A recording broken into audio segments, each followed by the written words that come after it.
আর এবার নজর রাখতে হচ্ছে মালদার দিকে, যেখানে মালদা মেডিকেল কলেজ হাসপাতালে ইঁদুর উৎপাত। আর এই উৎপাতের অভিযোগ রোগীদের পক্ষ থেকে।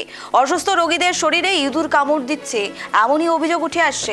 পরিস্থিতি সামাল দিতে রোগীদের বেডের পাশে রাখা হয়েছে ইঁদুর ধরার যন্ত্র। আর সেই ছবি সামাজিক মাধ্যমে ভাইরাল হতেই হাসপাতাল পরিকাঠামো নিয়ে উঠতে শুরু করেছে একের পর এক প্রশ্ন।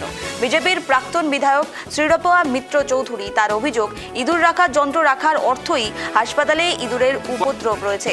হাসপাতালের অস্বাস্থ্যকর পরিবেশ নিয়েও সরব হয়েছেন তিনি, এবং হাসপাতালের সুপার প্রসেনজিৎ বর তাকে ইঁদুরের সমস্যার কথা অস্বীকার করেছেন। দ্রুত সমাধানের আশ্বাসও দিয়েছেন তিনি, যদিও এই পুরো বিষয়টি এখনো তদন্ত সাপেক্ষ। রোগীদের বেডের পাশেই ইঁদুর ধরার যন্ত্র যথেষ্ট উদ্বেগ বাড়াচ্ছে, আতঙ্ক বাড়াচ্ছে রোগীদের মধ্যে।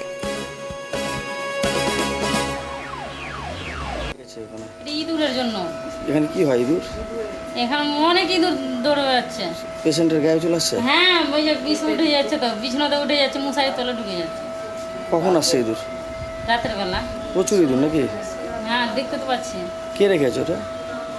যদি আমরা এই যে সরকারের, পুরনো সরকারের 50 বছরের এই জঞ্জালকে আমরা যদি বর্তমান আধিকারিকদের দৃষ্টিতে অবলোকন করাতে না পারি আমাদের দৃষ্টি দিয়ে, তাহলে এই ব্যবস্থা চলবে।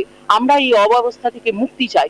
সরকারের যে জঙ্গল সরকার থেকে মুক্তি পেয়েছি, কিন্তু আমাদের প্রাতিষ্ঠানিক দুর্নীতি এবং প্রাতিষ্ঠানিক অবক্ষয়, প্রাতিষ্ঠানিক অব্যবস্থা, তার থেকে আমরা এখনো মুক্ত হইনি। আমরা মাত্র 100 দিনের সরকার করেছি।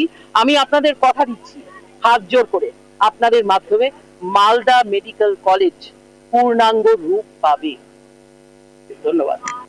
ইঁদুরের উৎপাত এটা আছে, এবং যেটা আমরা রিসেন্ট পেস্ট কন্ট্রোল করেছি, কিন্তু তাতেও ওদেরকে কন্ট্রোল করা যাচ্ছে না। ইঁদুর ধরার জন্য মেশিনও বেশ কিছুদিন ধরে আমরা ব্যবহার করাচ্ছি, কিছু ধরাও পড়েছে।